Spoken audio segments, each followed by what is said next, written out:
The white dress was the first thing anyone noticed. Not the woman wearing it, not her age, not the careful way she carried herself across the uneven cobblestones of Millhaven's town square. Not the worn leather bag clutched against her side like it contained something worth protecting. People noticed the dress first.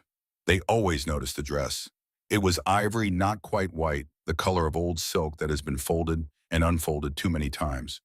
The cut was elegant in a way that felt displaced, like something from a different era, entirely a different life. The woman wearing it moved slowly but without hesitation, threading through clusters of Sunday morning churchgoers who stepped aside without fully understanding why. Something in her posture communicated intent. Something in her eyes made people move. She was 75 years old. Her white hair was pinned carefully at the nape of her neck. Her hands, visible as she walked, were the hands of someone who had worked with them for decades. The knuckles, slightly swollen, the fingers still precise and deliberate in their movement. She was not a large woman. She was not loud. But every person in that square turned to look, and once they looked, they could not seem to look away. She walked directly toward the center of the square, toward the largest gathering of people, toward a white-haired man of 78 who stood at the middle of everything, holding a coffee cup, smiling the smile he had been perfecting for 50 years. She stopped 4 feet away from him. He looked up. For one fraction of a second, before his careful smile reassembled itself, something crossed Gerald Harmon's face that looked very much like fear. Then the woman reached into her bag, and the square went very quiet. That was Sunday morning in Millhaven, Georgia. This story begins 4 days earlier. Dorothy Mae Calloway had lived in the yellow house on Sycamore Street for 23 years. Not owned, rented. There was a distinction, and Dorothy understood it with the particular clarity of someone who had spent a lifetime on the wrong side of it. She had rented from Clarence Odell, a widower in his 80s, who had inherited the house from his parents and had never quite gotten around to doing anything ambitious with it. Clarence had been a quiet, decent man who believed that a person's word meant something. He had told Dorothy she could stay as long as she needed. He had said it the way people say things they mean. He had never put it in writing. For 23 years, Dorothy paid her rent in cash on the first of every month, slipping the envelope through the brass mail slot in Clarence's door 3 blocks away. For 23 years, she kept the yellow house in better condition than it had been when she arrived, patching the garden fence herself, repainting the kitchen when the old paint began to peel, replacing the cracked bathroom tiles with money she had earned from alterations work spread across the dining room table. She had made the house into something. Not grand, but cared for. Tended. The kind of home that tells you something about the person living inside it. Clarence Odell died peacefully in his sleep on a Wednesday in February, 91 years old, which was a good long life by any measure. His daughter flew in from Sacramento for the funeral, stayed 4 days, and then listed the property with a developer who specialized in residential teardowns. Dorothy received a formal notice of eviction 38 days later. She had no lease. She had no legal standing. She had 23 years of faithfully paid rent and a dead man's word, and neither of those things had weight in a Georgia courtroom. She had understood this from the moment she read the notice, sitting at the kitchen table, where she had taken in alterations work for 2 decades, her reading glasses pushed up on her nose, her coffee going cold beside her. She had understood it. That did not make it any less devastating. She called Russell first because Russell was the oldest, and because Russell was a lawyer, and because some stubborn maternal instinct kept insisting that the boy she had raised would find a way to help her. Russell was 50 years old. He had his father's jaw and his mother's eyes and a corner office in a firm that handled corporate real estate, which meant he understood exactly how little legal ground Dorothy stood on before she finished explaining the situation. He was not unkind about it exactly. Unkindness requires a certain engagement with the other person's pain. Russell delivered the facts with the flat, businesslike tone he used with difficult clients. There was no lease. There were no tenant protections applicable to her situation. The new owner had followed proper procedures. Dorothy would need to vacate within 60 days. When Dorothy pointed out that 60 days was not enough time for a 75-year-old woman with limited income to find affordable housing in Millhaven, that the senior living wait list ran 9 to 14 months, that she had nowhere to go. Russell had said what he always said when a problem exceeded his willingness to engage with it. He said they needed to be realistic. Sandra said she traveled constantly for work, and her apartment was only 1 bedroom. She said it in the brisk, apologetic tone of someone who has rehearsed the answer. Dennis said his wife was expecting again, and the house was already crowded, and the timing was just terrible. He said he was sorry. He said it 3 times, which meant he knew it was not enough and wanted credit for knowing. They had all suggested a facility, a place designed for people in Dorothy's situation, they said, as though her situation were a category rather than a life. They had said it the way people say things when they have already decided and simply need the other person to agree. Dorothy had not agreed. She had looked at her 3 children, these people she had carried in her body and nursed through illnesses, and sat up with through nightmares, and she had understood something she had been refusing to understand for several years. The gap between them was not something that could be bridged by a different choice on anyone's part. It was not new. It had been built slowly over decades, one small failure of belief at a time. She told them she had somewhere to go. They had laughed. To understand the laughter, you need to understand Millhaven. Millhaven, Georgia was the kind of small town that prided itself on knowing everything. Not the facts precisely. The facts have a way of being complicated and requiring effort to establish. What Millhaven knew was the stories, the versions that had been passed around long enough to acquire the patina of truth, the comfortable narratives that explained who people were and why they deserved what had happened to them. Dorothy Calloway was one of Millhaven's stories. The version the town knew was simple. 40 years ago, a woman named Dorothy Briggs, a seamstress with no family connections, and a certain kind of pride that some people found off-putting, had made inappropriate advances toward the pastor of Millhaven Community Church. The pastor, a married man of God, had rebuffed her firmly and reported the incident to the church elders. There had been a scene. There had been a canceled wedding. The woman had eventually married someone else quietly at the courthouse and had lived on the edges of Millhaven society ever since, serving as a cautionary tale about what happened when a woman overestimated her own appeal. That was what Millhaven knew. Dorothy's children had grown up inside that story. They had heard it in whispers at school, in the careful silences that fell when their mother's name came up at church, and the way certain women in town looked at Dorothy and then looked away. They had grown up with the particular shame of children who believe their parent might have done the thing people say, who have never quite been able to ask the question directly, who have chosen the comfortable ambiguity of not knowing over the painful clarity of finding out. What the town did not know, what Dorothy's children had never been told with enough clarity to hold on to, was that Russell, Sandra, and Dennis were not Frank Calloway's biological children. They had been born from a brief and unhappy first marriage. Dorothy had entered too young to a man who had left before Dennis could walk. Frank had come into their lives when Russell was 8, Sandra was 6, Dennis was 3. He had looked at those 3 small people and chosen them without reservation, as straightforwardly as he chose everything, and he had been their father in every way that mattered for the 30 years he was alive to do it. He had never once made them feel conditional.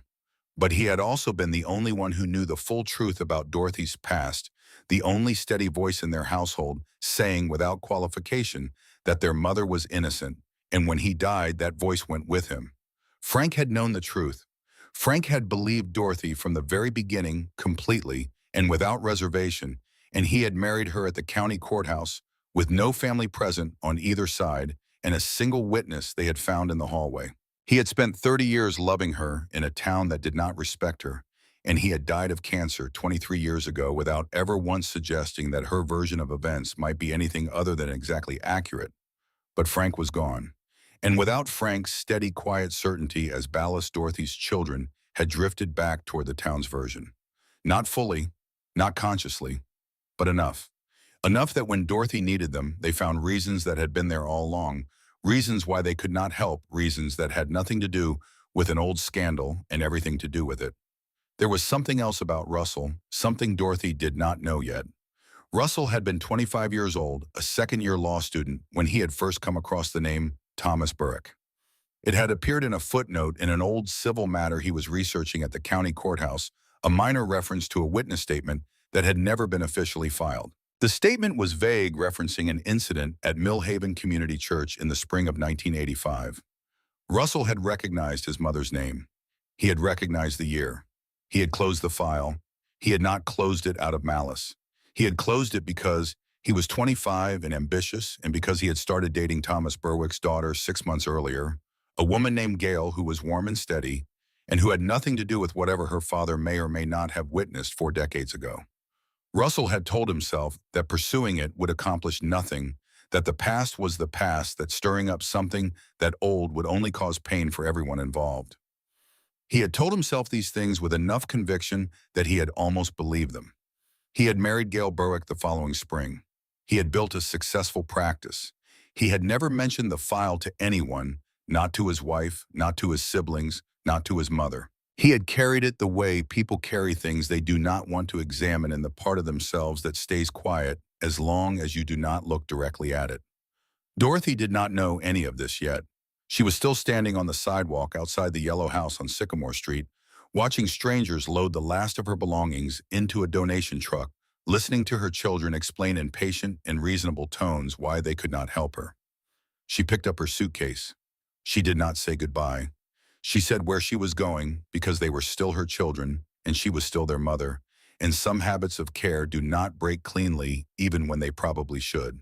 She told them she would be at Eleanor's old property, the land outside town where her grandmother's house had stood before the fire. She told them this knowing they would not come. She told them anyway. Russell said she was being irrational. Sandra said the place had been abandoned for 15 years. Dennis said she couldn't possibly mean to actually stay there. All three of them watched her walk away, with expressions she could not see but would have recognized if she had turned around. Relief carefully dressed up as concern. She did not turn around. The road out of Millhaven toward the old Briggs property ran southeast for 3 miles along a route that Dorothy had not traveled in decades.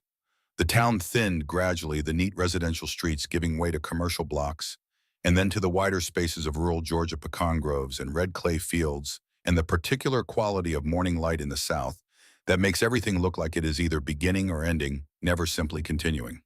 Dorothy walked slowly. At 75 with a suitcase and a coat, 3 miles required patience. She gave it patience. She had learned a long time ago that some things cannot be hurried without breaking. She thought about Eleanor as she walked. Eleanor Briggs, born somewhere in County Clare, Ireland in 1900, had arrived at Ellis Island in 1920 with a steamer trunk, a cameo ring that had belonged to her mother, and whatever combination of stubbornness and hope had brought her across the Atlantic at 20 years old. She had made her way south eventually to a part of Georgia that reminded her she always said of nothing in Ireland whatsoever, but had accepted her anyway. She had married a man named Cecil Briggs, built a house on a piece of land outside Millhaven, and proceeded to become one of those people whose presence in a place becomes so woven into it that later generations cannot imagine the landscape without them. Eleanor had been nearly 80 when Dorothy was born, which meant she had been ancient for as long as Dorothy could remember, a permanent feature of the world-like weather. She had smelled of lavender and strong tea, and the particular dusty sweetness of old sachets kept in drawers for too long. She had told stories in a voice that still carried traces of an accent worn smooth by 50 American years. She had believed with a conviction that did not require argument that the truth was always worth knowing, and that most people's mistakes came from choosing not to find it out. She had pressed a small brass key into Dorothy's palm when Dorothy was 25 years old.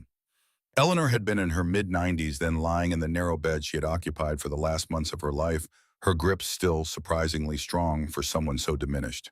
She had said, "When you have nowhere left to go, when you have lost everything that can be taken, go to the sanctuary. There is something there I have kept for you, something that will matter when you need it most. Promise me you'll remember." Dorothy had promised. She had held her grandmother's hand and thought it was the gentle confusion of a mind releasing its grip on the present, the kind of soft instruction that the very old sometimes give meaningful to them in ways that cannot quite translate forward into the living world. She had kept the key anyway. 50 years on a tarnished chain in the back of a jewelry box, moving from apartment to the yellow house on Sycamore Street, surviving 3 moves and a flood, and the clearing out of everything after Frank died. She had never thrown it away. She had not been able to explain why. Now she knew. The property emerged from the tree line the way abandoned places tend to, gradually and with a certain apology, as though embarrassed by what it had become. The driveway was invisible under 15 years of undergrowth. The foundation where the house had stood was a rectangle of cracked concrete, almost entirely reclaimed by weeds and the aggressive enthusiasm of Georgia kudzu. Young trees had rooted in the gaps. Nature had been thorough. But beyond the foundation set into the hillside at the back of the property, exactly where it had always been, was the door. It was a heavy wooden door weathered to a silver gray set into a frame of mortared stone that looked as solid as the day it had been built. Cecil Briggs had constructed the root cellar sometime in the early 1940s, dug deep into the hillside to take advantage of the natural insulation of the earth, meant to keep vegetables through the summer heat and the winter cold both. Eleanor had used it for storage, yes, but she had also used it as something else, as a place that was entirely hers, where she could think without interruption in a life that had offered very little of that. A rusted padlock hung from the latch. Oxidized to a deep orange brown, it looked like it might crumble at a touch. Dorothy reached into her coat pocket and found the key on its tarnished chain. Her hands were not quite steady. She fitted the key into the lock. It caught, resisted ground against decades of rust. She used both hands and more force than she expected to need. The mechanism turned with a sound like something tearing, and the padlock opened. The door itself was another matter. Swollen with moisture and decades of temperature change warped in its frame, it had essentially become part of the hillside. Dorothy braced both feet against the stone foundation, gripped the iron handle with both hands, and pulled. The door shuddered. She pulled harder. Something shifted in the frame, and then with a sound like a long exhale, the door came open. The smell reached her first. Earth and old wood, and something that had been shut away too long. And beneath that faint but unmistakable, the ghost of lavender. Dorothy stood in the opening for a moment with her eyes closed. Then she turned on the small flashlight she had found at the bottom of her suitcase, one of the few practical items her children had allowed her to keep, and stepped inside. The cellar was larger than she had remembered it. Memory from childhood visits had compressed the space into something smaller, more intimate. The actual room stretched back into the hillside a good 20 feet with a curved ceiling of mortared stone and heavy timber beams that had held for 80 years and showed no signs of stopping. Stone shelves lined both walls, most empty, a few still holding mason jars coated in dust, their contents lost to time. At the very back, illuminated in the beam of her flashlight, was the trunk. It was exactly as she remembered it from the few times Eleanor had opened the cellar to show her what was inside. Dark oak bound with brass fittings that had turned the color of old pennies, built wide and deep in the way of things that were made to last, and did. Eleanor's hope chest, brought from Ireland in 1920, carrying everything she owned in the world across an ocean. It had been here in this room for as long as Dorothy could remember, and now kneeling in front of it in the flashlight beam, Dorothy saw that the brass fittings were still solid, the oak still sound. The chest was sealed with red wax pressed across the join between lid and body in a thick, unbroken line. Pressed into the wax was Eleanor's cameo ring, the one she had worn on her right hand every day for 50 years, the one that had been missing from her finger when she was buried. Dorothy had wondered about that missing ring. She had wondered for 30 years. Now she understood. Eleanor had not worn the ring to her grave. She had used it here in this room as a seal and a signature and a promise. Dorothy sat for a long time in front of the trunk without opening it. She thought about Eleanor in her mid-90s, already past the age when most people's stories end pressing that key into a 25-year-old woman's palm and trusting that it would find its way to exactly this moment. She thought about the faith that required the patience of it, the love behind it. She thought about all the years she had carried that key without understanding it, and about how it had come to mean something after all, just the way Eleanor had known it would. She broke the wax seal. The lid was heavy, but opened on hinges that were still precise, still smooth, built by someone who understood that good work should outlast the person who made it. The smell that rose from inside was stronger now, a deep, concentrated wave of lavender and cedar, and something older beneath both the particular scent of things preserved with intention. Under layers of yellowed tissue paper, folded with meticulous care, was a dress. Ivory silk. Delicate lace applique along the bodice and the hem, a fitted waist and a skirt that would fall in soft folds to the floor. The kind of dress that could only have been made by someone who understood fabric at the level of conversation, who knew what each thread was capable of, and asked only that much from it. Dorothy sat on the cold stone floor with the dress in her hands and stopped breathing. She knew this dress. She had made it herself 40 years ago in the spare bedroom of a small apartment on Clement Street, working by lamplight in the evenings after the alterations jobs were done, pouring everything she had into every stitch. She had made it for a wedding that had been planned for June of 1985. She had made it with the specific and almost unbearable hope of someone who has been alone for a long time and has finally found something worth hoping for. She had never worn it. The wedding had been canceled 2 weeks before it was to happen. The dress had disappeared from her apartment during the chaos of everything falling apart, and she had assumed it was lost, thrown away in the upheaval gone along with everything else. She had not let herself think about it much after that. Some losses are too precise to examine directly. But it had not been thrown away. Eleanor had taken it. Eleanor had brought it here to this room, to this trunk, and had kept it for 40 years preserved with tissue paper and lavender sealed behind red wax and her own cameo ring waiting. Dorothy held the dress and wept. Not quietly, in the way of someone who has been holding something back for a very long time, grief that has waited past all reasonable patience and finally takes what it is owed. She sat on the floor of her grandmother's root cellar and cried for the wedding that had been stolen from her for 30 years of living on the edges of a town that had decided what she was, for the husband who had believed her and was gone, for 3 children who had not quite managed to, for the 75 years of a life lived with more dignity than most people would have been able to sustain under the same circumstances. She cried until she was empty of it. Then she was quiet for a while. Then she picked up the dress and looked at it more carefully. Her fingers moved across the fabric with the automatic attention of 50 years of professional habit, checking the condition, assessing the preservation, noting where the silk had held and where it had softened with age. Her hands moved to the bodice, to the lining, and stopped. The lining was wrong, not damaged, not deteriorated. Wrong in the way that only a person who had spent decades understanding the interior architecture of garments would notice. The lining was stiffer than it should have been, thicker than the original construction called for, as though something had been added beneath it. And there, along the lower edge of the bodice lining, was a seam that Dorothy did not recognize. A careful seam, skilled and almost invisible, but not her work. Someone else had opened this lining and closed it again. Dorothy reached into her suitcase without looking, her hands finding her small sewing scissors by touch, and made a single careful cut along the foreign seam. The lining fell open. 3 envelopes dropped into her lap. They were old envelopes, yellowed and soft with age, all 3 addressed in different handwriting to Eleanor Briggs at the Millhaven post office box that Eleanor had maintained for as long as Dorothy could remember. 2 were sealed. The third, larger than the others, was addressed in handwriting. Dorothy recognized from 50 years of birthday cards and letters and the small notes Eleanor tucked into packages she sent. My beloved Dorothy.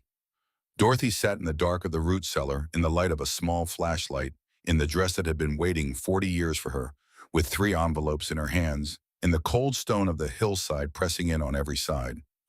Outside, through the heavy door, the Georgia afternoon was beginning its slow descent toward evening. Birds called somewhere in the trees above. The world continued its business. Dorothy sat very still. She thought about Eleanor pressing that key into her palm 50 years ago, saying, "Go to the sanctuary when you have nothing left." She thought about it now with understanding, as she had not had then, could not have had then. Eleanor had not been confused. Eleanor had not been rambling. Eleanor had been preparing with the long patience of someone who understood that certain truths take decades to find their moment, who had looked at her granddaughter and seen not just who she was, but what might be coming, and had decided with the quiet ferocity of someone who loved a person completely to prepare for the worst while hoping for something better. The worst had come. It had arrived in the form of an eviction notice and 3 children who had laughed. And Eleanor had been ready. Dorothy set the flashlight on the edge of the trunk so its beam illuminated the envelopes in her hands. She thought about Frank, who had believed her without evidence, and about what it would have meant to him to know that evidence existed. She thought about the dress in her lap, the dress she had made with her own hands for a life that had been taken from her, preserved here in the dark for exactly this moment. She set the first envelope carefully on her knee. She would read them tonight. Tomorrow was Sunday, and Sunday morning in Millhaven, Gerald Harmon would be standing in the town square with his coffee cup, accepting the admiration of people who had believed his version of things for 40 years. Dorothy looked at her hands in the flashlight beam, the hands that had sewn 10,000 garments, the hands that had raised 3 children, 2 of them not even hers by blood, until a good man had made them so. The hands that had held Frank Calloway's hand while he died and had gone on afterward because there was no alternative to going on. 75 years of work and grief and stubborn quiet endurance written into every line of them. She was not afraid. She was not angry or not only angry. She was something more focused than angry, something that had been building for 40 years and had finally found its direction. She was a woman who had been told in every way possible that her version of events did not matter, that her word carried no weight against the word of a man with power and reputation. She had lived inside that verdict for 4 decades. She had accepted it because she had no choice. Now in her hands, she was holding a choice. The flashlight threw her shadow long against the stone wall. Outside, the birds had gone quiet. The first stars were beginning to appear above the tree line, faint and early, the kind that arrived before full dark like advanced scouts. Dorothy opened the first envelope. The first letter was written in a hand that pressed hard into the paper, the way people write when they are trying to make something permanent before they lose their nerve. It was dated August 14th, 1985, 7 weeks after the wedding that did not happen. Dear Mrs. Briggs, I am writing this letter because I cannot carry what I know in silence any longer, even though I am far too afraid to speak these words in any place where they might reach the people who need to hear them. I have written this letter 4 times. I have thrown away the previous 3. I am sending this one before I can talk myself out of it again. My name is Agnes Plimpton. I worked for Gerald Harmon as his secretary for 11 years. I handled his correspondence, his appointments, his schedule. I knew the rhythm of his days better than most people know their own. I should tell you also that I am not a young woman, and I do not expect to be writing letters much longer. What I know should not go with me without being said somewhere. I was in the outer office on the afternoon of May 6, 1985, the afternoon he has described to the elders as the occasion on which Dorothy Briggs came to his office and behaved improperly toward him. I made that appointment myself. Pastor Harmon asked me to contact Miss Briggs and request she come in to discuss the wedding ceremony arrangements. I thought nothing of it. I had made hundreds of such appointments. What I heard through the wall of his office was not a woman making improper advances. I heard his voice first lower than his pulpit voice, slower, with a particular quality I had heard before on other occasions, and had trained myself not to think about too carefully. I heard her respond in the clear, firm way of someone who wants no misunderstanding about what she is saying. I heard her say she was engaged to be married and that she needed to leave. I heard the shift in his voice when she said it, the way warmth can harden into something else entirely in the space of a single breath. She left quickly. I heard her footsteps across the floor and then the outer office door, and I kept my eyes on my typewriter the way I always kept my eyes on my typewriter. He came out of his office 7 minutes later. I did not look up, but I was aware of him standing in the doorway, and I was aware of his silence before he spoke. He told me to hold his calls. He went back inside. What happened next, Mrs. Briggs, is the thing I cannot put down without my hand shaking. Through that wall, over the next 40 minutes, I heard him construct the story he would tell the elders. Not in one piece, not fully formed, but in the way of someone who thinks out loud, who tries a version and revises it, who tests how things will sound before he says them in the rooms that matter. I heard him find the shape of the lie. I heard him practice the hurt in his voice. I went home that evening and I told my husband what I had heard. He told me to forget it. He told me that Gerald Harmon sat on the board of the company that employed him, that we had 3 children and a mortgage, and that I had misheard something through a wall and convinced myself it was more than it was. I told myself he was right. I told myself that for a long time. I am sending you this letter because I heard through a mutual acquaintance that you are Dorothy's grandmother. I do not know what you can do with this. I do not know if it helps her at all to know that someone in this town witnessed the truth and chose to stay quiet. Perhaps it only makes things worse. But I could not go on being the only person who knows what she knows without telling someone. Dorothy Briggs is innocent. Gerald Harmon is a liar. I heard him become one. Please forgive me for not being brave enough to say this where it would count. Agnes Plimpton. Dorothy set the letter down on her knee with careful hands.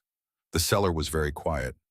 She was aware of her own breathing, of the small sounds the old timber beams made, and as the temperature outside began to drop, of the distant sound of wind moving through the trees above the hillside. She had waited 40 years to read something like this. She had imagined in the way that people imagine impossible things, also during the long nights of an unjust life, what it would feel like to hold actual proof. It felt less like triumph than she had expected. It felt more like grief. Grief for the years Agnes had carried this in silence. Grief for the distance between knowing a thing and being able to say it somewhere it counts. She picked up the second envelope. The second letter was dated September 3rd, 1985. The handwriting was different from Agnes's rounder and more deliberate, the handwriting of someone who had taken his time. Dear Mrs. Briggs, I am writing to you because I witnessed something that I believe you should know about, and because I lack the character to say it anywhere that matters. My name is Thomas Berwick. I am a businessman in Millhaven. I have known your family by reputation for many years, though we have not been personally acquainted. On an evening in early May of this year, I was walking through the parking lot of Millhaven Community Church after working late at my office downtown. It was a Thursday evening around 7:30. I was cutting through the lot as a shortcut to where I had parked on the street beyond. I saw Pastor Gerald Harmon and a woman I later identified from the town's discussions of the matter as Dorothy Briggs. She was walking toward a blue sedan near the rear of the lot, moving with the deliberate pace of someone who wants to reach her car without incident. He was behind her then, beside her, then slightly ahead of her, in the way of someone who keeps adjusting their position to remain in another person's path. I was perhaps 60 feet away. There was enough light from the lot's overhead lamps that I saw clearly. I saw him touch her arm twice each time she moved a step around him. I saw him position himself against her car door in a way that was not incidental. I saw her push his hand away from her arm with a directness that required no interpretation. I saw her finally get to her car and drive away, and I saw him stand there watching her go with an expression I could not have described to you then and cannot describe now without feeling ashamed that I saw it, and walked on. I walked on because I told myself it was none of my business. I know now what it was. I know what was happening in those weeks before the scandal broke. I know that what I saw in that parking lot was not an isolated moment, but part of something that went on for longer than it should have. And I know that when he stood in front of the elders and described himself as the wrong party, he was inverting the entire truth of what had happened, and he knew it, and he did it anyway. I should have come forward. I did not do this because my wife reminded me that we have significant business relationships with prominent members of that congregation, and that stepping into something like this would cost us more than we could afford to lose. I have told myself it was a practical decision.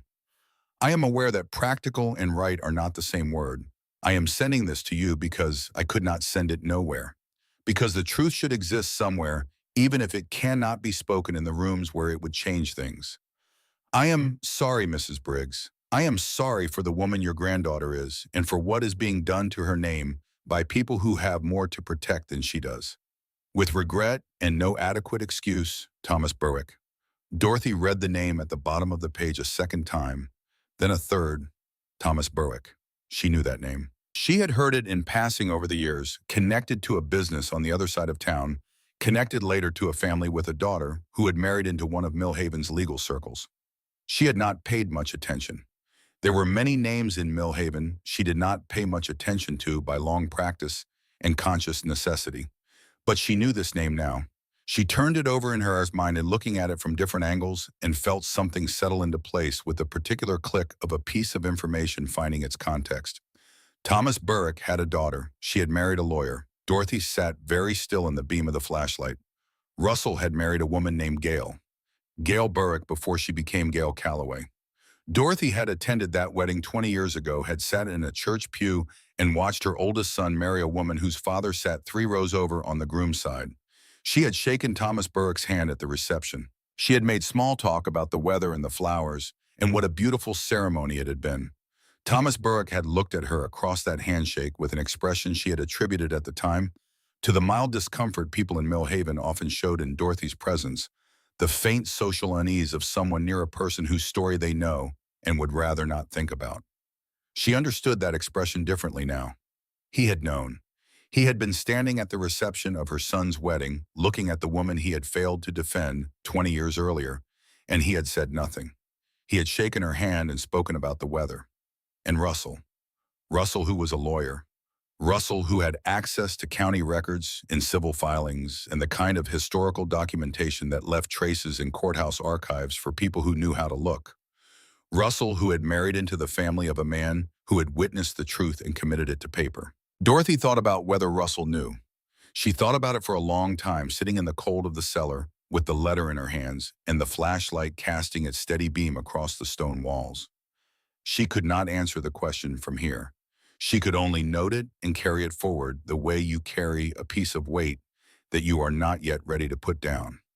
She set the second letter beside the first on her knee and picked up the third. Eleanor's handwriting was the handwriting of Dorothy's entire childhood.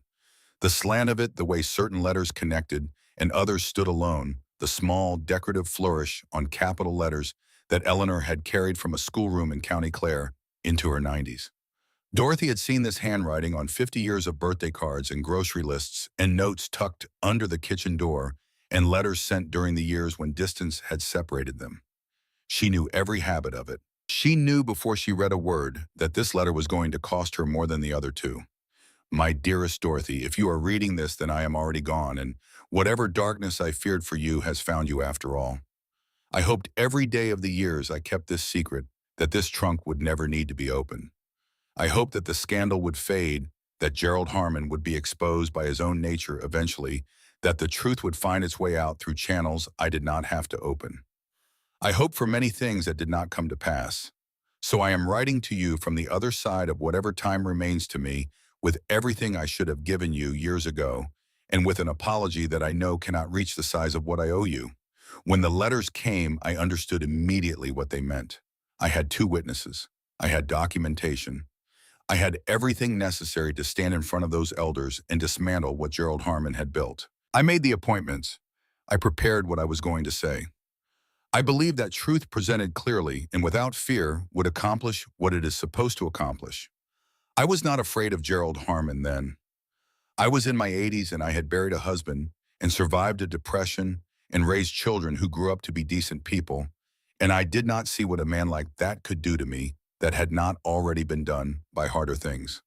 I underestimated him. He came to the house on a Tuesday evening in October. I was alone. He did not raise his voice. He did not threaten me in the way of someone who wants to frighten you into compliance. He was worse than that.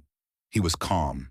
He sat across from me in my kitchen, and he told me in the pleasant, measured tone of someone who has thought through all the angles what would happen if I proceeded.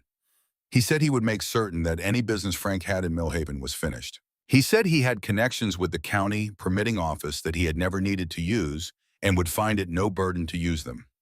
He said that your reputation, already fragile, already reduced to almost nothing, could be reduced further, and that he had both the will and the means to do it. He said he could ensure that you and Frank could not find work within 40 miles. He said all of this quietly over a cup of coffee that I had made because I had been raised to offer hospitality and did not know yet what kind of visit this was. And Dorothy, I believed him. I believed every word of it, not because I was naive, but because I had lived in Millhaven long enough to know exactly what a man like Gerald Harmon could do in a town like Millhaven when he chose to do it. I sat with that choice for a week. I went back and forth on it every night, lying in this bed with the silence of the house around me and the weight of it pressing down. I had two witnesses who had seen the truth. I had the power to stand up in front of that congregation and take apart every lie he had told. I could have done it. I was not too old and I was not too afraid. But you were not me. You were 34 years old and you had only just managed to build something from the wreckage of the scandal. And you had Frank who believed you and had chosen you in spite of everything. And you had possibly the beginning of a life that might not be entirely defined by what that man had done to your name. I chose to let you have that life. I chose silence as a form of protection. And I want to tell you plainly, I do not know if that was the right choice. I have gone back and forth on it for as long as I have been able to go back and forth on anything. Maybe it was cowardice dressed in the language of love. Maybe protecting you meant fighting for you regardless of what it cost. I will not know the answer to that question in this life. What I can tell you is that I did not stop. I could not go to the elders, so I did the only thing left to me. I watched him. I kept records. I am old and I am a woman and I am no threat to Gerald Harmon in any room that counts, which means I can move through the world of this town without him watching me the way he watches people who concern him. I have used that invisibility for 8 years. Beneath the tissue paper in this trunk, wrapped in the cloth that used to cover the parlor table, you will find a leather folder. Inside that folder is everything I have collected since October of 1985. Names, dates, incidents. Three other women whose stories have the same shape as yours, two of whom left Millhaven afterward, and one of whom is still here living her life with the particular quietness of someone who has been taught that speaking up costs too much. Copies of records I should not have been able to obtain but did, because librarians and courthouse clerks are often women who understand what they are looking at even when they cannot say so officially. Notes from conversations. Dates that establish patterns. Gerald Harmon did not make a mistake with you, Dorothy. He did what he always did and what he has continued to do and what he has been permitted to do because the structures that were supposed to protect people from men like him were built by men like him and worked to his advantage at every level. That folder is not just evidence of what he did to you. It is evidence of what he is and what he has always been. Use it. I beg you to use it. I failed you by choosing quiet over justice. I loved you and I failed you, and those two things are both true at once, which is the hardest kind of truth to carry. But maybe this failure can be redeemed. Maybe something I could not do in my 80s, you can do at whatever age you are when you read this, armed with everything I spent the last years of my life collecting. Take back what was taken from you. I love you beyond any word I have for it. I am sorry it took this long. Your Eleanor. Dorothy did not weep this time. She sat with the letter in her hands and felt the particular stillness that follows the largest revelations, the kind that do not immediately produce emotion, but instead produce a kind of rearrangement, a shift in everything you thought you understood about your own life. She had believed Eleanor was gone in the way that the dead are simply gone, taking whatever they knew with them into the permanent quiet. She had not understood that Eleanor had kept going. That a woman in her 80s in a small Georgia town in the years when her body was winding down and the world was asking less and less of her had chosen to spend her remaining energy in systematic quiet, careful collection of the truth. Dorothy reached into the trunk and moved the tissue paper aside. The leather folder was there exactly where Eleanor had described it, wrapped in faded blue cloth that Dorothy recognized as the parlor tablecloth from Eleanor's dining room. She unwrapped it carefully and set it open across her knees. It was thick, perhaps 60, 70 pages of material organized in Eleanor's meticulous hand, dated and cross-referenced and annotated with the precision of someone who understood that what she was building needed to be comprehensible to someone else, that it was no good if only Eleanor could navigate it. Dorothy turned the pages slowly, names she did not know. Dates going back to the late 1970s, years before her own encounter with Harmon, indicating that his pattern was older than her experience of it. A woman named Catherine Morrow, who had left Millhaven in 1979. A woman named Patricia Sundell, who had left in 1982.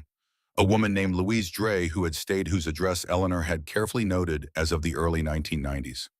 Notes from a conversation Eleanor had recorded in her own hand, dated March 1990, with a former church administrative volunteer who had observed Harmon's behavior over several years and had been willing to describe it privately to a curious old woman over tea without understanding that the curious old woman was building a case. And at the back of this folder, a section that Eleanor had labeled simply pattern laying out in clear and organized language, the timeline of incidents, the consistent elements, the way each situation had been managed and resolved in Harmon's favor, and what that resolution had cost the women involved. Dorothy sat in the cellar for a long time after she closed the folder. Outside, the night had come fully. The Georgia dark settled in around the old property, complete and heavy, the way darkness gets in places far from town, where there are no streetlights to argue with it. The temperature had dropped. Dorothy pulled her coat tighter and sat with Eleanor's work across her knees and thought about what she was holding. Not just letters, not just the testimony of two frightened witnesses who had committed their guilt to paper and mailed it to a post office box. She was holding 8 years of deliberate, careful, organized documentation by a woman who had understood that evidence does not build itself, that justice does not simply emerge, that someone has to do the work of making truth navigable by the people who need it. Eleanor had done that work, alone in her 80s, in the years when most people would have considered their contribution to the world's problems complete. Dorothy thought about being 75 years old and sleeping on the floor of a root cellar because her children had laughed when she said she had nowhere else to go. She thought about Gerald Harmon standing in Millhaven's town square on Sunday mornings, the beloved elder statesman who had led that congregation for decades and remained its most respected figure. She thought about what it meant to stand in the center of a community's trust for 40 years wrapped in a lie. She thought about the other women Eleanor had named, the ones who had left and the one who had stayed, and what they had each carried in the silence that Harmon's power had required of them. She picked up the dress. It was too dark to work by eye, but Dorothy did not need her eyes for this. 50 years of seamstress work had built in her a tactile understanding of fabric and construction that was older and more reliable than vision. Her hands moved across the dress in the flashlight's beam, assessing planning, understanding what could be changed and what needed to remain. The train. She could remove the train. Without it, the dress fell differently, less ceremonial, more substantial. She could alter the neckline, straighten what she had curved, remove the romantic excess, and leave the elegance. The lace at the bodice could stay. The silk could stay. The fundamental quality of what she had made could not be taken away from it, had survived 40 years of careful preservation and would survive one more night of careful work. She worked through the night by flashlight. The cellar was cold, the kind of cold that settles into stone and does not move. Dorothy did not notice it in any way that changed what she was doing. She noticed the fabric under her hands, the particular resistance of old silk to the scissors, the way the lace released its attachment to the bodice seam with a reluctance that she respected. She worked slowly and precisely the way she had always worked, because precision is not a speed but a quality of attention. And quality of attention was something she had never been without the resources for, not even now. She thought about Eleanor as she worked. She thought about what it takes to carry a truth across decades and still believe that it will matter when it arrives. She thought about the faith required for that, the long, patient, unrewarded faith, and she tried to feel worthy of it. Somewhere before dawn, in the stillest part of the night, Dorothy sat back and looked at what she had made. The dress was no longer a wedding gown. It was something harder to name but easier to understand. A dress that said its wearer had come to a serious occasion with the full weight of her attention. A dress that said its wearer had not arrived accidentally, had not come because she had nowhere else to be, but had chosen this moment with deliberate and prepared intention. It was the most beautiful thing she owned. It was the only beautiful thing she owned. That felt right. She laid it carefully across the top of the trunk and set Eleanor's folder beside it. She put the 3 letters back into their envelopes and placed them on top of the folder. She had 4 hours before the fellowship gathering in the town square. She did not sleep. She sat in Eleanor's root cellar in the old lavender dark and thought through everything she knew about Gerald Harmon and about the town that had sheltered him and about what needed to be said and how to say it so that it could not be dismissed or deflected or managed back into silence. She was not afraid of making a mistake. She had been living inside his mistake for 40 years. Whatever happened tomorrow could not be worse than what she had already survived. The first light came through the door in a thin gray line across the floor. Dorothy stood up from the trunk, picked up the dress, and began to put it on. Her hands were steady. The town square of Millhaven, Georgia looked the same on Sunday mornings as it had looked for as long as anyone could remember. This was not an accident. Small towns that survive long enough but develop a particular investment in their own continuity, a need to prove through repetition that the things they value are permanent. The fellowship hour before service had been a Millhaven institution since before Dorothy was born. The same folding tables appeared every week, the same urns of coffee, the same arrangement of pastries from the same bakery on Clement Street. The same clusters of people formed in roughly the same configurations, the same conversations resuming where they had left off the previous Sunday, the same comfortable assumption that this week would be substantially identical to last week and that next week would continue the pattern without interruption. Dorothy walked into the square at 9:09. She had taken extra time on the road from the property, not because she was uncertain, but because she had wanted to arrive after the gathering had fully formed, after Harmon had settled into his usual position at the center of things, after everyone was comfortable and present and paying the relaxed, unfocused attention of people who are not expecting anything to happen. She had wanted witnesses. The more settled and numerous, the better. The dress drew eyes before anything else. Ivory silk and altered lace moving through a Sunday morning crowd with a quality of intention that people registered before they understood what they were looking at. She saw the double takes, the conversations that paused mid-sentence, the slow turning of heads. She walked through it all without altering her pace or her direction.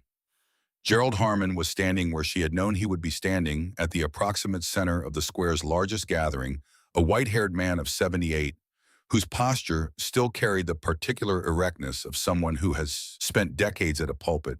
He was holding a coffee cup in both hands and speaking to a group of perhaps 15 people arranged around him in the loose, attentive semicircle of an audience that does not know it is an audience. He was telling a story. She could see it in the animation of his face, in the way the people around him were already leaning slightly toward the punchline. Dorothy stopped 4 feet in front of him. He looked up from the story and saw her, and the animation drained from his face so completely and so quickly that the people around him noticed the absence of it before they noticed her. For a single unguarded moment, Gerald Harmon looked at Dorothy Calloway in her ivory dress and showed her exactly what decades of maintained confidence actually rested on. Then the controlled face came back. The smile of a man who has navigated difficult moments before and trusts his ability to navigate this one. Dorothy reached into her bag. She did not raise her voice. She had learned from 5 decades of working in small rooms with women who needed alterations and wanted to talk that a quiet voice in a public space draws more attention than a loud one. Loud voices tell people the speaker is performing. A quiet voice tells them something real is happening. She said his name once, clearly without prefix, without the title that Millhaven had spent 4 decades attaching to it. She said Gerald Harmon, and then she began. She told the gathering what had happened in May of 1985. Not the version the town knew, the version she had lived. She said it in the plain, sequential language of someone who has had years to organize their account into its most honest shape, without embellishment and without apology. She described the appointment she had been asked to attend. She described what had happened inside that office. She described the parking lot on the Thursday evening, the way he had followed her to her car, the 2 times he had touched her arm, the way she had finally gotten inside and driven away with her hands not quite steady on the wheel. She described the 2 weeks that followed the discomfort of planning a wedding with a man who had become something frightening, the calculation she had made that she could get through it, that getting to the other side of the ceremony was all that mattered.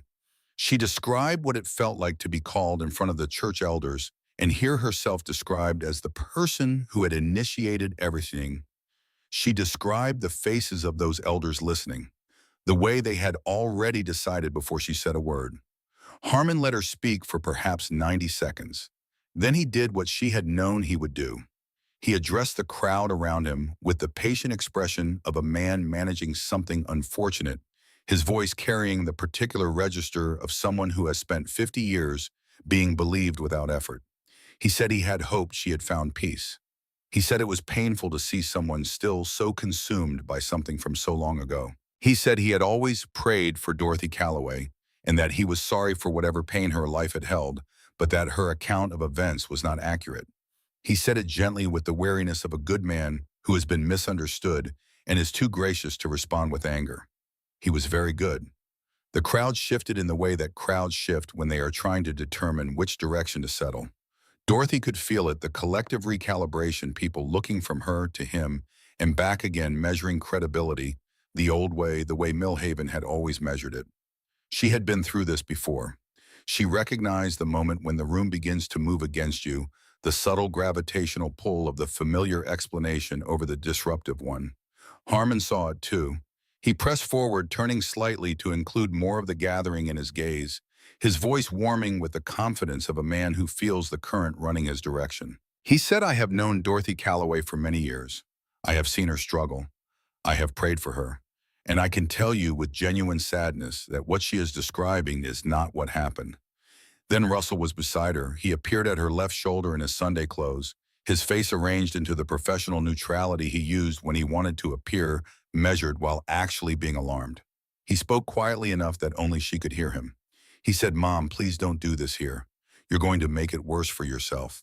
Let me take you somewhere, and we can talk about this properly." The square was tilting. She could feel the balance of it shifting toward Harmon, toward the settled comfort of the story the town already knew. 40 years of social gravity is not a small thing to move. Dorothy looked at her oldest son for a long moment. She said quietly that she appreciated his concern. Then she reached into her bag, past the three letters, and lifted out Eleanor's leather folder. She held it up so that every person in the square could see its thickness, could understand from the sheer physical weight of it that this was not an accusation produced from memory, an old grievance, but something built with patience and precision over a very long time. She set it open on the nearest fellowship table with a sound that was not loud but that carried. She said, "This is a record my grandmother kept for 8 years beginning in October of 1985. She was prevented from bringing these materials forward at that time by a personal visit from Gerald Harmon to her home, during which he made clear what the consequences of doing so would be. She was in her mid-80s. She was alone. She made the choice to stay quiet and to spend whatever time she had left building this record instead, so that the truth would exist somewhere, even if she could not make it heard." She picked up Agnes Plimpton's letter and read from it. Not all of it. Enough. The part about the appointment Agnes had made herself. The part about what she had heard through the office wall. The part about 40 minutes of practiced revision, a man alone in an office rehearsing the shape of a lie. She read it in the same quiet, clear voice she had been using throughout, and she watched the faces around her change as she read. She picked up Thomas Berwick's letter and read from it. The parking lot, the two touches on the arm, the car door blocked, the drive away. She read the final paragraph, the one about practical decisions and the difference between practical and right, and when she reached the name signed at the bottom, she paused. She said, "Thomas Berwick was a businessman in Millhaven. Some of you knew him. His daughter Gail is married to my son Russell, who is standing beside me." The square went very quiet. She looked at Russell. He had gone the color of old concrete. He was looking at the letter in her hands with the expression of someone watching a door open that they spent 20 years hoping would stay closed. She said to the gathering, not to Russell, "Not yet. I do not know precisely what my son knew or when he knew it. I know that he had access to information that might have led him to this letter if he had looked for it, and I know that he did not look. I'm not telling you this to humiliate him. I am telling you because the way this truth was kept quiet was not through one large act of concealment. It was through many small individual choices made by people who had reasons to look the other way. And those choices accumulated into a false record that an entire town believed because it was easier to believe than to question." Harmon had been silent for longer than she had expected. She turned to face him directly. He was still standing where he had been, but the posture had changed. The erectness was gone. He was holding his coffee cup with both hands in a way that had stopped looking casual and started looking like he needed something to hold on to. The crowd around him had rearranged itself in the subtle but significant way of people who are no longer arrayed as an audience for him, but as witnesses to something else entirely. She said, "There are names in this folder of women whose experiences preceded mine and followed mine. Women who left this town and women who stayed. What was done to me was not a mistake or a moment of poor judgment by an otherwise good man. It was a pattern. It was practiced. It was protected by exactly the kind of community trust that you are all still extending to him this morning." She picked up the folder and held it toward him. She said, "I would like you to tell these people who have known you and trusted you for decades what your response is to the names in this record. Not to me, to them." Gerald Harmon looked at the folder. He looked at it for a long time, long enough that the silence became its own kind of answer, dense and self-incriminating in a way that no words could have been. Dorothy watched him calculate. She had seen that calculation before the rapid interior audit of what could still be salvaged, what remained of the structure, and whether it could be reinforced. She watched him look at the faces around him. People who had been rearranged by what she had read, who were waiting now, rather than assuming, who had shifted from the stance of a community gathered around its center to the stance of people who are reconsidering what the center is. He said, "I have made mistakes." His voice had changed. The authority had gone out of it, not all at once, but in the way of something structural, failing unevenly, one support giving way and then another. He said, "There are things from a long time ago that I have handled badly." Dorothy said, "I am asking you a specific question. Did you lie to the church elders in June of 1985 about what happened between us?" The question was simple. Simple questions are the hardest to escape because complexity is where evasion lives, and there was nowhere in the question for complexity to shelter. Harmon said, "I was trying to protect my family." Dorothy said, "That is not what I asked." The fellowship hour noise that had been the background texture of every Sunday morning in Millhaven, the coffee cups and the conversations and the comfortable hum of a community at ease with itself had stopped entirely. Every person in the square was watching Gerald Harmon try to find a way to answer a question that did not have a safe answer. He closed his eyes. He said yes, then louder because the word had come out too small for the space it needed to fill yes. I lied. I told them you had come to me when the truth was that I had gone to you. I told them you had behaved improperly when the truth was that you told me no clearly more than once, and I was angry about it, and I used what I had to make sure that anger had somewhere to land that was not me. He stopped. He opened his eyes and looked at Dorothy with the expression of someone who has just set down something very heavy and is not sure yet if they feel better or worse for having let it go. He said, I have lived with that for a long time. Dorothy looked at him for a long moment. She did not feel triumph. She did not feel the release she had sometimes imagined this moment might bring. She felt something quieter and more complicated than either of those things, the particular feeling of a truth arriving after so long that its arrival cannot undo the length of the absence. She said, I know. I have lived with it longer. Then she picked up the folder from the table and turned away from Gerald Harmon and walked toward the edge of the gathering. Russell reached her before she had gone 10 feet. She stopped and waited while he gathered himself. He was 50 years old, and he was crying in the way that men who rarely cry do it badly, and without preparation, his face doing things it did not know how to do. He said, Mom. She waited. He said, the file in the courthouse. I found it when I was in law school. Thomas Berwick's name, the reference to the incident, everything pointing at what I could have found if I had followed it. I knew what it might mean. I knew who Thomas Berwick was to me by then. And I told myself it was too old, too uncertain, that digging it up would only cause pain. I told myself all the things you tell yourself when you want to not do something that you know you should do. He stopped. He said, I knew, Mom. Not everything, but enough to have looked further, and I chose not to. Dorothy looked at her oldest son. The boy she had carried and nursed and watched become a man in a town that had not been kind to his mother, who had built a life in the careful space between believing her and not believing her, who had chosen the comfortable ambiguity because the alternative cost too much. She said, I know you did. He said, can you forgive me? She said, I don't know yet. That's the most honest answer I have. She said, what I know is that forgiveness is not the same as pretending. I can choose to let go of the anger eventually if I decide that carrying it is costing me more than releasing it. But I cannot pretend that 20 years of marriage into the family of a man who watched what happened to me and said nothing and never once thought to look at that file again as a small thing. It is not a small thing, Russell. It is the particular shape that a lifetime of choosing not to know has taken in my life.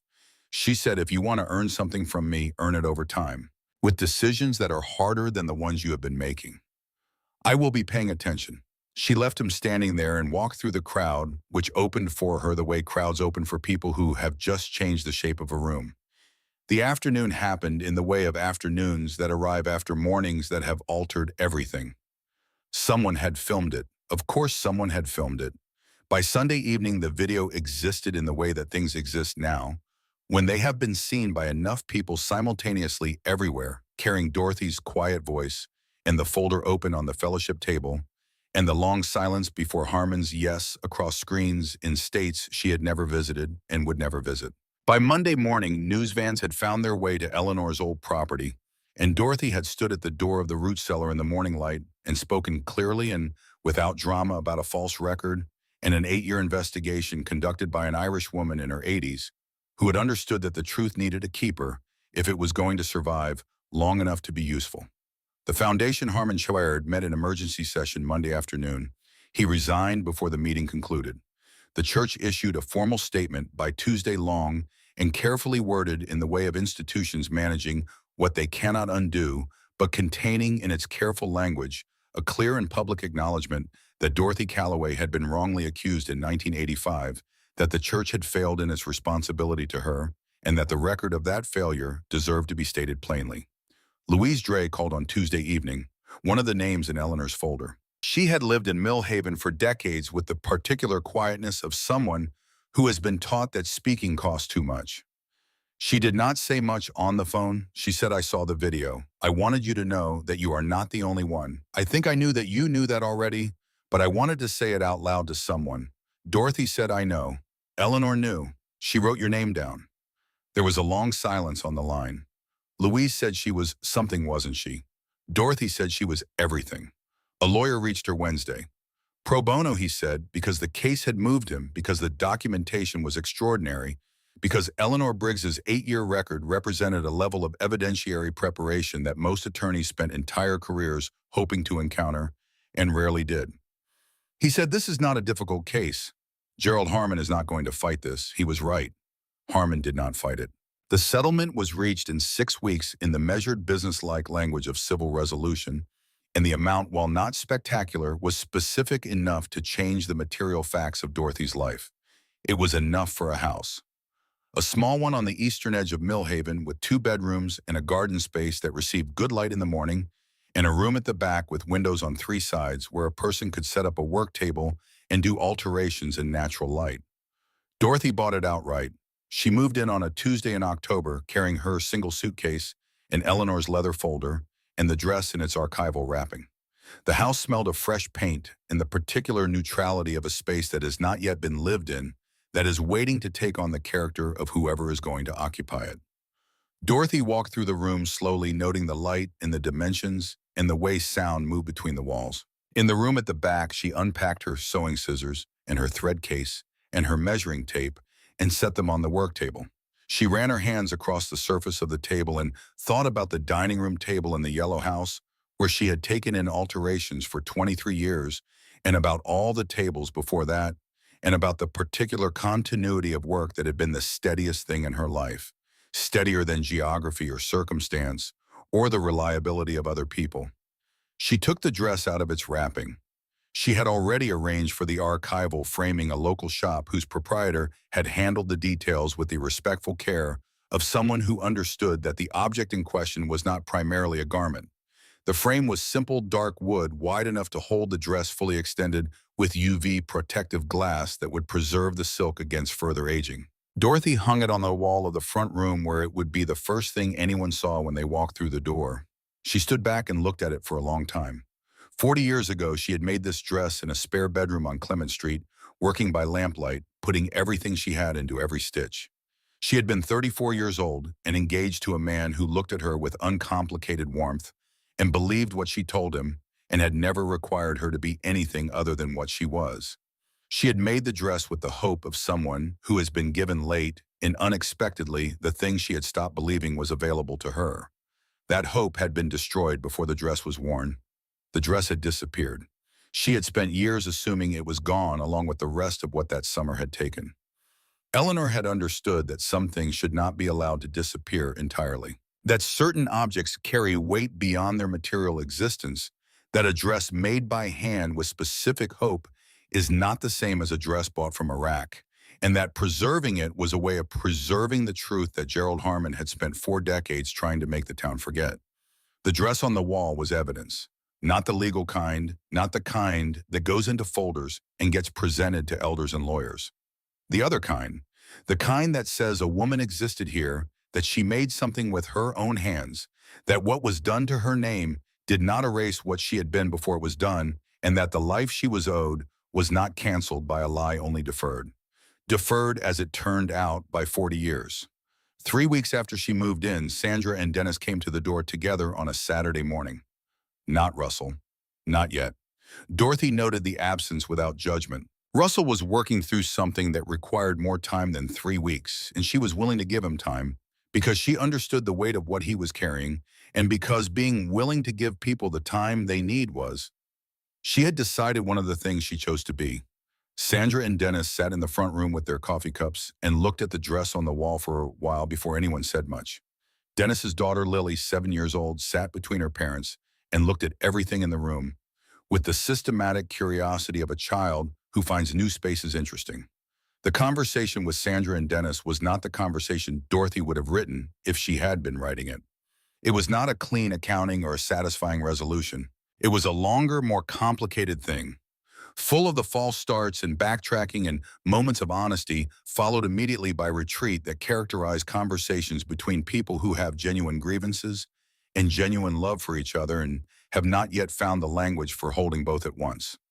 Dorothy said what she needed to say. She said it clearly and without cruelty and without softening it into something that could be misunderstood. She said the way you treated me in those weeks before the eviction, the laughter and the relief and the assumption that I was defeated will not be forgotten by me because that is not how things work. I can choose to move forward. I am choosing to move forward. But I am not choosing to pretend. She said what I want from you is not rescue and not guilt and not the performance of being better children because the world is watching. I want over time the ordinary things that should have been there all along. I want you to call and to come. I want you to believe me when I tell you things. I want you to understand that I am a person whose word is worth something, which is what I have been trying to tell this town for years and what you have had available to you all along. They stayed for 2 hours. It was a beginning of something, which is the most that beginnings can be. After Sandra and Dennis left, Lily stayed. She had asked with the directness of a 7-year-old who has not yet learned to approach requests indirectly if she could see how the dress was made. She had been looking at it for 2 hours and she had questions. Dorothy looked at her great niece and found in the child's face the uncomplicated interest of someone who wants to understand how things work and felt something ease in her chest. She brought out a piece of practice fabric in her needle case and sat beside Lily at the work table by the window, where the morning light came in clean and even. She showed Lily how to thread a needle, how to pull the thread through twice to make it secure, how to place the first stitch. Lily's small hands moved with the careful, exaggerated attention of someone learning a skill for the first time, aware of their own uncertainty in a way that they would not be aware of much later, when the hands knew what to do without being told. Dorothy watched those small hands and thought about her own hands at 7 years old, sitting at Eleanor's kitchen table in the house that was now a charred foundation under Georgia kudzu, learning for the first time how a needle moves through fabric and how a stitch holds two pieces of material together in a bond that is stronger than either piece alone. Lily asked about the dress on the wall. Dorothy looked at it for a moment. Then she began to talk. She told Lily about the woman who had made the dress and the summer it was made for, and the man who had lied and the town that had believed him. She told her about Eleanor, about the root cellar and the leather folder and the 8 years of careful, quiet, unrewarded work. She did not simplify it past the point of truth. Lily was 7 years old, and she was listening with the complete attention of a child who understands that she is being told something real. She told her about the key on the tarnished chain that had waited 50 years to be used, and about how trust extended across that kind of distance and that kind of time is the most serious thing one person can offer another. She told her that Eleanor had not left behind money or property or anything that could be measured by the standards the world usually uses to measure what a person leaves behind. She said your great-great-grandmother left behind the truth. She kept it safe because she understood something that I want you to always remember. The truth does not expire. You can bury it and seal it behind wax and lock the door and walk away, and the truth will wait. It will wait as long as it has to. It waited for me. Lily asked, and then what happened? Dorothy smiled. She said, and then someone finally came to open the door. Outside the window, the October light moved across the garden in the long, unhurried way of morning light in the south, reaching the far fence and beginning its slow transit across the dry grass, touching everything it crossed without hurrying, without having anywhere else to be. Inside, in the front room, the ivory dress hung on the wall in its frame unmoved, holding its years of waiting, like a thing that had always known this room was coming. Dorothy threaded a new needle and handed it to Lily. She said, now, show me what you remember. And the lesson continued.